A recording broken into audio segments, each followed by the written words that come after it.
This video is sponsored by Squarespace.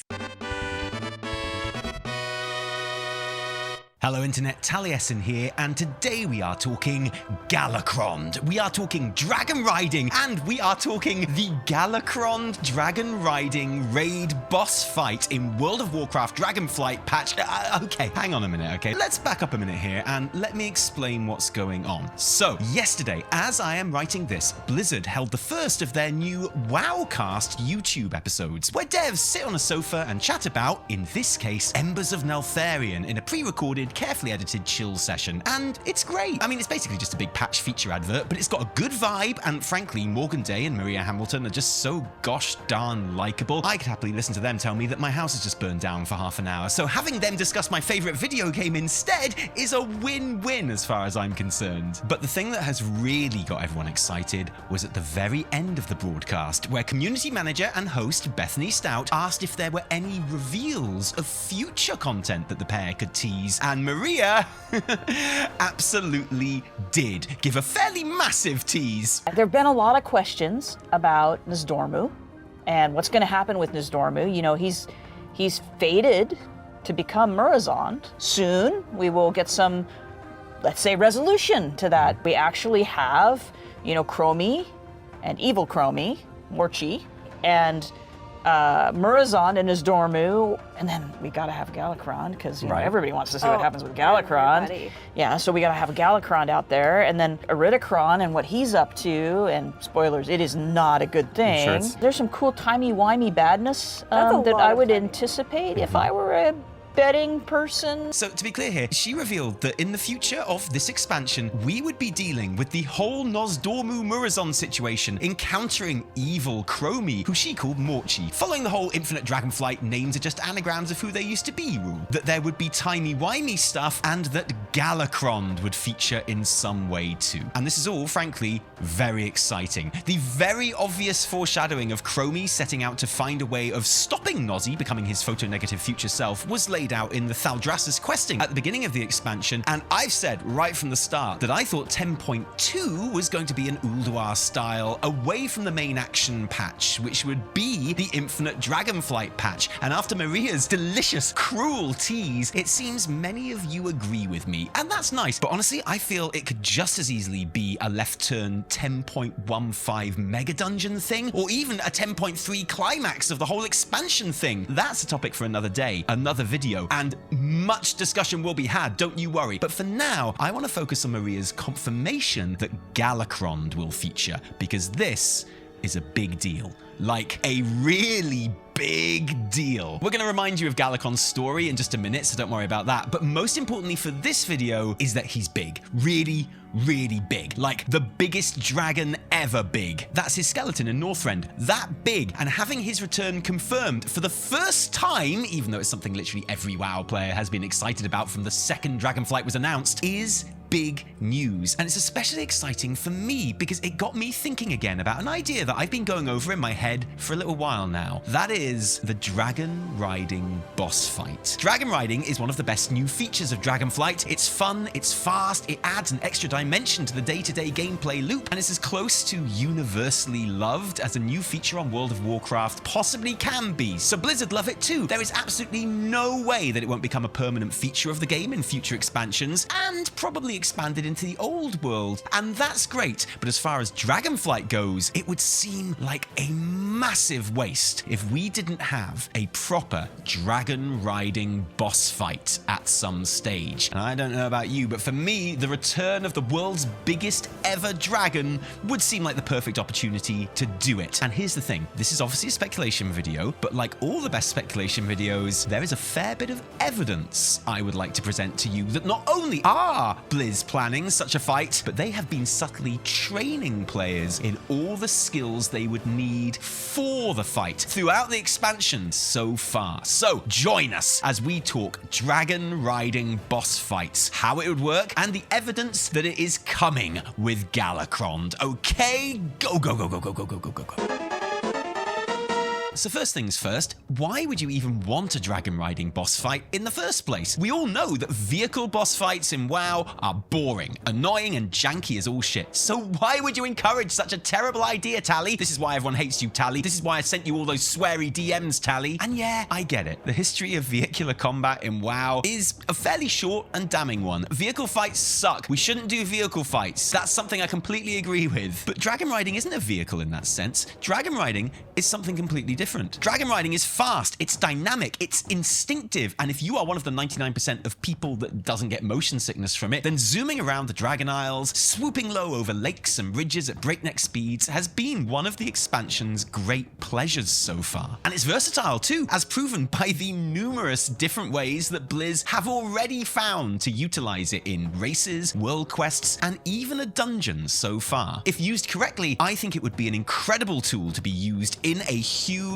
set-piece boss fight, and I think it's important that it happens in Dragonflight, because I think Dragonflight has a very important mission it needs to achieve. Well, it needs to rescue WoW, get people playing again after they all off in Shadowlands, sure, there's that, but also we need to get all Quantum Leap and right the wrong of the Deathwing fight. When Deathwing was revealed as the final boss of Cataclysm, players were promised right from the start that the expansion would climax in a huge fight against the gigantic city-squishing monster himself, and players were rightfully hyped for years, speculating about how this was going to happen. How would Blizz realize the ultimate dragon battle? Well, I'm glad you asked. With the spine of Deathwing, which was fine, and with the madness of Deathwing, where you're attacking angry moles and pimples on his fingers, which was shit. I'm sorry, maybe you really enjoyed Madness of Deathwing. Maybe it's your favorite fight. Maybe you love it so much you want to marry it and you named your kids after it. And that's okay. You're not wrong. Because even if we all agree that Spine and Madness are great raid fights, I think we can all agree that they are not the ultimate dragon fight, as much as they are fighting blobs and warts against an epic backdrop. And yeah, like, how else are they supposed to do it? How else are 20-odd players supposed to take on a void-corrupted super dragon other than that? Well, that was a question for Cataclysm WoW, because now, with Dragon Riding, we have our answer. Because for the first time, WoW has a tool it can utilize for tackling enemies as big as Deathwing without having to dick around on his back or prise his fingers off a ledge so that he falls in the sea. For the first time, there is a base gameplay feature that everyone uses every day that would allow Blizzard to actually let us go toe-to-toe with such a gigantic monster. Put to bed the vague disappointment of the Deathwing battle once and for all, and in the expansion called Dragonflight, actually deliver the ultimate dragon boss raid fight of all time. Which means we just need a massive dragon to fight, right? Well, if you need a big dragon, then frankly, they don't come any bigger than Galakrond. And now he has been confirmed for the first time as featuring in this expansion. It's probably a good time to remind ourselves of who he is and why he is such a perfect fit for our ultimate dragon riding boss fight. Dragon history time, fam. Long ago, when the world was still new and all dragons were still barely evolved proto-drakes, one began to grow larger than all of the others, Galakrond. At first, everyone assumed this was because Galakrond was a total dragon chad, but it soon became clear his growth spurt was down to him eating his fellow proto-drakes, consuming their life essence before throwing them up again. And it was this cannibalization that seemed to make him grow so much in size. If that wasn't enough, the proto-drakes that Galakrond vomited up seemed to be infected with some version of a plague of undeath. They became mindless zombies whose bite could infect healthy proto-drakes, spreading the same undeath to them. And the more Galakrond ate, the more he grew, but also the more he transformed. He became mutated in horrible ways, with extra limbs, wings, and even eyes growing all across his body. Realizing that something had to be done about the giant drake-eating, undead drake-vomiting super mutant mega monster, who also, by the way, bit off Titan Keeper Tyr's hand, 5 proto-drakes who were brave and strong and best friends in the whole world teamed up to take down Galakrond in an epic confrontation in what would later be known as Dragon Blight, winning the day with their super genius plan of of stuffing a massive rock in his mouth. The tenacity of these 5 proto-drakes so impressed Tyr that he convinced the other keepers they should be granted powers and made into guardians of Azeroth. And lo, Alex Straza, Nozdormu, Ysera, Malagos, and Neltharion, not even a little bit, became the dragon aspects, and the rest is history. I mean, all the previous stuff was history as well, but you get it. Now, I don't know if Galakrond is actually going to be the final boss of the expansion. That has looked unlikely since the Incarnates were released at the end of the first raid, and Iridikron became the obvious main antagonist of the expansion. Honestly, the way that Maria talks about it, I'm actually now leaning towards any potential boss fight against Galakrond being part of a timey-wimey 10-1-5 mega dungeon, where we literally go back in time and fight the actual original Galakrond. That would certainly be the easiest way to get us into this Hungry Boys path, but however it actually happens, Galakrond is still a perfect example to use for our dragon riding boss fight. So we are going to use him here to create our ultimate hypothetical dragon riding encounter. Maybe there could be elements of these ideas used in the mega dungeon, or maybe there could be a different huge dragon to fight by the end of the expansion, like Chromatus or a mega empowered Iridikron, whatever it may be. So next step, how does this thing go down? All right, now for the fun bit. How would we even work this in a way that makes it fun and worthwhile? How do you do a dragon riding dragon boss fight? Well, for clues, we can look at how Blizz has already used dragon riding beyond simple getting from A to B. Dragon racing is the obvious example, where on advanced courses there are multiple obstacles, flying blobs of fire and arcane energy to dodge. But where it gets really interesting is the dragon riding world quests. Fly through rings in a free-form open space to collect supplies or drop flags, fly through bugs in a swarm to squish them dead, pick up Quidditch balls and use the extra action button to fire them through the goal. All simple variations on the system that could easily be utilized in a boss fight everyone could take part in and enjoy, and which show 4 ways that dragon riding can be utilized: dodging things on a gauntlet, collection or delivery, dogfighting, and bombing. And I think a dragon riding instance would make use of all 3. I think the best way to explain this and to show you how I think it could work is just through creating a very specific example fight, which we are going to do. I want to show you what I think we should base this entire encounter on. Starfox 64, or Starwing, or Lilac Wars, depending on your region, is one of the best Nintendo 64 games of all time. I bought it at release because I'm very old. Firstly, it came with a Rumble Pack, which impossibly made the N64 controller even bigger and heavier, but it also gave us one of my favorite video game levels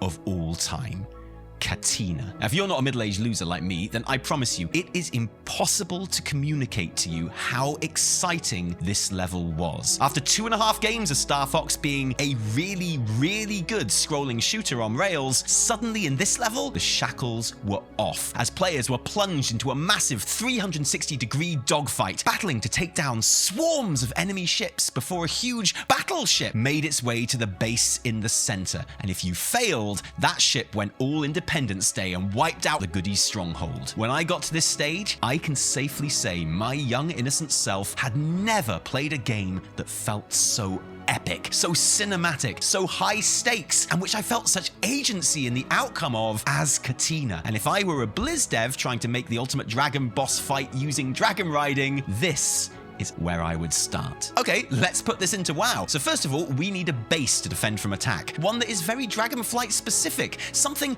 we know is going to appear. Something very precious that others will want to attack and that we are pledged to defend.